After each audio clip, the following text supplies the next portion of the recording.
को 13 जून को पूछताछ के लिए बुलाया है और राहुल गांधी ने कांग्रेस के तमाम बड़े नेताओं, पदाधिकारियों, लोकसभा और राज्यसभा के अपने सांसदों को उस दिन पूछताछ के दौरान एक जुलूस निकालने के लिए दिल्ली बुला लिया है। यानी राहुल गांधी जब ईडी में पूछताछ के लिए पेश होंगे तब वो अपने साथ सैकड़ों नेताओं और हजारों कार्यकर्ताओं को लेकर जाएंगे और ये सभी नेता ईडी के दफ्तर के बाहर सत्याग्रह भी करेंगे।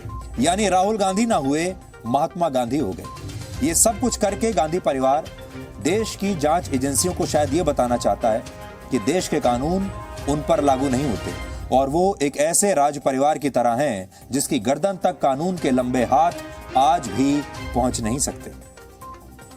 राहुल गांधी से मनी लॉन्ड्रिंग के जिस मामले में पूछताछ होनी है वो एक पुराना मामला है जिसे आप नेशनल हेरल्ड घोटाले के नाम से भी जानते हैं और इस मामले में एक बार पहले भी गांधी परिवार इसी तरह का शक्ति प्रदर्शन कर चुका है।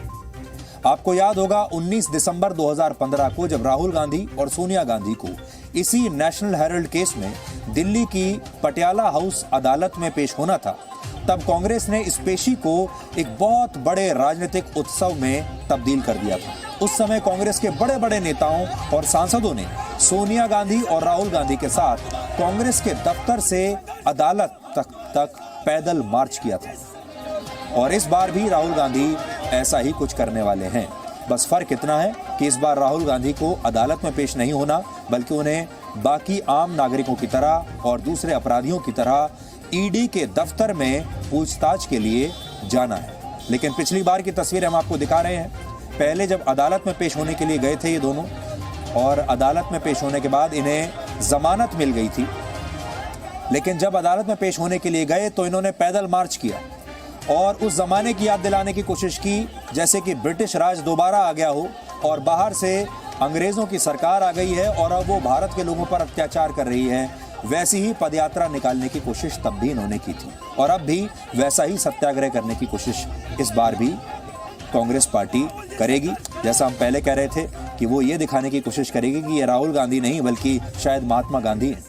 लेकिन अब आप ये देखिए कि जब वर्ष 2010 में नरेंद्र मोदी गुजरात के मुख्यमंत्री थे और उन्हें गुजरात दंगों से जुड़े एक मामले की पूछताछ के लिए गांधीनगर बुलाया गया था, तब क्या हुआ था? उस समय मोदी को पूछताछ के लिए अकेले एसआईटी के दफ्तर बुलाया गया था। एसआईटी का गठन सुप्रीम कोर्ट ने किया था और एसआईटी ने अपने दफ्तर में नरेंद्र मोदी को बुलाया और 9 घंटे की इस गहन पूछताछ में उनसे 100 से ज्यादा सवालों के जवाब तब पूछे गए थे। लेकिन इसके बावजूद नरेंद्र मोदी ने इसे राजनीतिक उत्सव नहीं बनाया। उस समय की तस्वीरें हम आपको दिखा रहे हैं। नरेंद्र मोदी अकेले गाड़ी में बैठकर एसआईटी के दफ्तर पहुंचे थे। कोई जुलूस नहीं था, पार्टी के कोई कार्यकर्ता नहीं थे, पार्टी के कोई बड़े नेता या सांसद वहां पर नहीं थे। नरेंद्र मोदी बिल्कुल अकेले गए और 9 घंटे तक उन्होंने हर सवाल का जवाब दिया।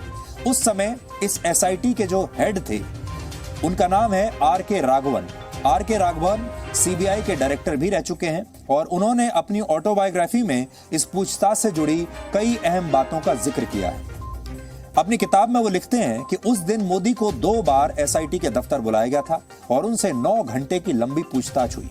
हालांकि इस पूछताछ के बीच में जांच अधिकारी जो थे, जो पूछताछ कर रहे थे, वो इतना थक गए कि उन्होंने मोदी को ब्रेक लेने के लिए कहा। लेकिन मोदी ने उनसे कहा कि वो कानूनी कार्रवाई के बीच में कोई ब्रेक नहीं लेंगे और सारे सवालों के जवाब देकर ही जाएंगे। क्योंकि उस समय जांच अधिकारी थक चुके थे, इसलिए उन्होंने 4 घंटे का एक ब्रेक बीच में लिया और 4 घंटे के बाद मोदी को फिर से एसआईटी के दफ्तर बुलाया उसी दिन और उनसे रात 9 बजे से लेकर रात 1 बजे तक फिर से पूछताछ की गई। और इस पूछताछ के बाद जब वो वहां से बाहर निकले तो उनके चेहरे पर चिंता नहीं थी बल्कि मुस्कुराहट थी। उस समय की तस्वीरें अब हम आपको दिखा रहे हैं। रात 1 बजे वर्ष 2010 गांधीनगर में गुजरात दंगों को लेकर एसआईटी की पूछताछ के बाद गुजरात के serving chief minister Narendra Modi बिल्कुल अकेले, बिना किसी जुलूस के, बिना किसी नारेबाजी के बाहर निकल रहे और सबको, मीडिया में जितने भी लोग वहां पर थे, तमाम मीडिया उस दिन वहां पर बाहर मौजूद था और उन्होंने सबसे बातचीत की। आर.के. राघवन आगे लिखते हैं कि उस दिन उनसे 100 से ज्यादा सवाल पूछे गए और मोदी ने हर सवाल का जवाब दिया। ये पूरा घटनाक्रम उस समय हुआ था जब भारत में यूपीए की सरकार थी कांग्रेस के नेतृत्व में और प्रधानमंत्री थे डॉक्टर मनमोहन सिंह और सरकार का रिमोट कंट्रोल गांधी परिवार के पास था। आज मैं आपको पढ़कर बताता हूं कि इस किताब में और क्या क्या लिखा है। तो ये मेरे हाथ में आर के राघवन की ऑटोबायोग्राफी है जो आप देख रहे हैं और आर के राघवन वही सीबीआई के बड़े अधिकारी हैं जो एसआईटी के अध्यक्ष थे। वो एसआईटी जो गुजरात दंगों की जांच कर रही थी। एसआईटी ने नरेंद्र मोदी को बुलाया अपने दफ्तर में गांधीनगर में और अब अपनी किताब में वो क्या लिखते हैं उस पूछताछ के बारे में आप भी सुनिए और बड़ा दिलचस्प है ये किस्सा।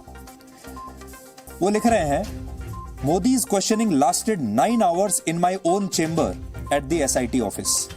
Malhotra told me later that Modi kept his cool right through the marathon session, which ended late at night. He never parried questions, nor did he give the impression of padding up his responses.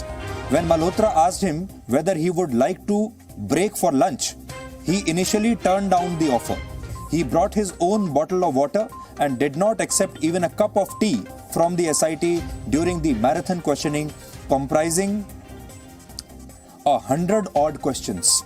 It required tremendous persuasion to make him agree to a short recess. This was possibly Modi's concession to the need for a respite for Malhotra rather than for himself. Such was the energy of the man. तो वो कह रहे हैं कि इतनी जबरदस्त energy थी नरेंद्र मोदी के अंदर उस दिन भी कि अधिकारी थक गए। मल्होत्रा जिसकी बात कर रहे हैं ये दूसरे जांच अधिकारी हैं कि मल्होत्रा साहब सवाल पूछते पूछते थक गए, लेकिन मोदी साहब ये कहते रहे कि नहीं आप पूरे सवाल पूछिए।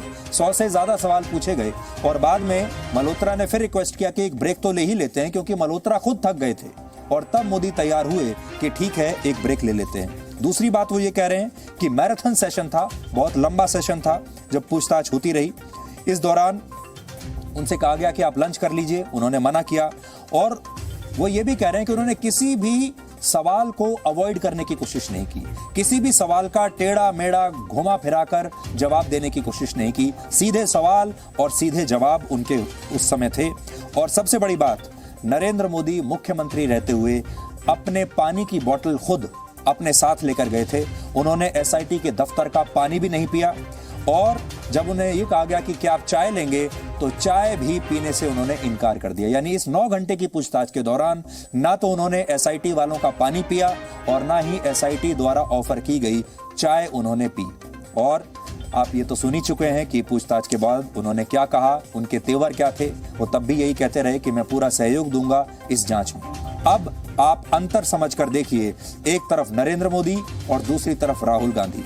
जब नरेंद्र मोदी को जांच के लिए बुलाया गया पूछताछ के लिए तब उन्होंने क्या किया और अब राहुल गांधी को जब बुलाया जा रहा है तब राहुल गांधी क्या कर रहे हैं। बड़ी बात यह है कि इस एसआईटी को तब प्रधानमंत्री मोदी के खिलाफ एक भी सबूत नहीं मिला था और यह मामला उस समय खारिज हो गया था। लेकिन इसके बावजूद उनसे 9 घंटे तक पूछताछ हुई और इस पूछताछ से पहले उन्होंने कहा था कि इस देश में कोई भी कानून से ऊपर नहीं है और वो एसआईटी को उसकी जांच में पूरा सहयोग देंगे।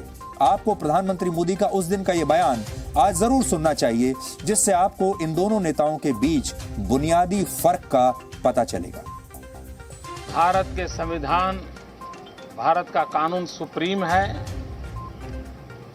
और नागरिक के नाते एवं मुख्यमंत्री के नाते मैं भारत के संविधान से, भारत के कानून से बंधा हुआ हूं। कोई भी व्यक्ति कानून से ऊपर नहीं हो सकता है और आज मेरे व्यवहार ने, मेरे आचरण ने भांति भांति की बातें फैलाने वालों को करारा जवाब दे दिया है। मित्रों, 27 तारीख को पूछताछ शुरू हुई थी, आज 28 तारीख को पूर्ण हुई है। 8 साल में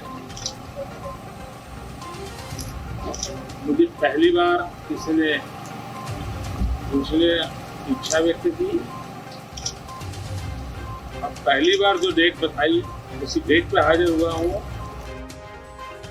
हालांकि कांग्रेस ने राहुल गांधी की पूछताछ को एक बहुत बड़ा राजनीतिक मुद्दा बनाने की तैयारी कर ली है और आज इस सिलसिले में कांग्रेस नेताओं की एक वर्चुअल बैठक हुई, जिसमें 13 जून को होने वाले इस शक्ति प्रदर्शन के लिए एक रणनीति बनाई गई है।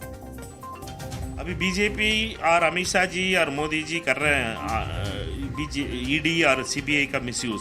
ये ब्रिटिशर्स का जमाना भी नहीं हुआ था, कोई भी मिसयूज का एजेंसीज का ऊपर इतने खुलेआम हो रहा है। इनका एक बोगस केस है, कोई केस ही नहीं था, उस केस को केस बना रहे हैं। एफआईआर नहीं था, कोई एफआईआर है क्या? एफआईआर दिखाने के लिए बोलिए ना, एफआईआर नहीं है, बोगस केस है। ये वो भ्रष्टाचारी गांधी परिवार है जिसने हमेशा देश को लूटा है, और अब आज जब जांच हो रही है और इनको जांच में जाकर ये दिखाना चाहिए कि इनकी आस्था कानून में है, ये डरे हैं, घबराए हैं, थर-थर कांप रहे हैं। एक भ्रष्टाचारी डरे, थर-थर कांपे और घबराए तो ये लोकतंत्र के लिए अच्छा संकेत है। आपने अक्सर ये नोट किया होगा कि हमारे देश में भ्रष्टाचार को बुरा नहीं माना जाता, हमारे देश की राजनीति में भी भ्रष्टाचार को बुरा नहीं माना जाता। और जब नेताओं पर भ्रष्टाचार के आरोप लगते हैं तो नेता सबसे पहले यही कहते हैं कि ये राजनीति से प्रेरित हैं और उन्हें जानबूझकर निशाना बनाया जा रहा है। और फिर नेता इन भ्रष्टाचार के आरोपों को, अदालतों के इन केसेस को, इस पूछताछ को अपने प्रति सहानुभूति लेने का एक हथियार बना लेते हैं। और इसीलिए फिर इस पूछताछ के दौरान, अदालत में पेशियों के दौरान, या किसी को जेल की सजा हो जाती है तो उस दौरान एक राजनीतिक उत्सव बना दिया जाता है, जुलूस निकाले जाते हैं, कार्यकर्ताओं को बुलाया जाता है और एक इस तरह का माहौल बनाने की कोशिश की जाती है, क्योंकि इस नेता को जानबूझकर सताया जा रहा है, इससे जानबूझकर पूछताछ की जा रही है, मामलों में फंसाया जा रहा है और देश की जनता सब देख रही है। देश की जनता उनके प्रति सहानुभूति रखती है और फिर ये सोचा जाता है कि कैसे चुनावों में इसका फायदा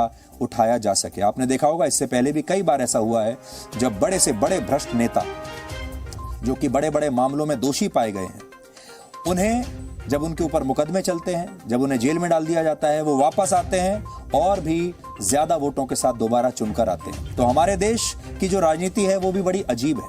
लेकिन फिर भी आज आपको इसी राजनीति में, राजनीति तो सबके लिए बराबर है, इस देश के लोग सबके लिए बराबर हैं, फिर भी आप इन दो नेताओं का फर्क आज अच्छी तरह से समझ पाएंगे। इन दो जो धुरी हैं देश की राजनीति की, इन दो धुरियों में राजनीति में कितना फर्क है, विचारधारा में कितना फर्क है और किस तरह का व्यवहार ये करते हैं जब एक ही जैसी स्थिति में ये दोनों नेता पाए जाते हैं, वो आपको आज समझ में आएगा।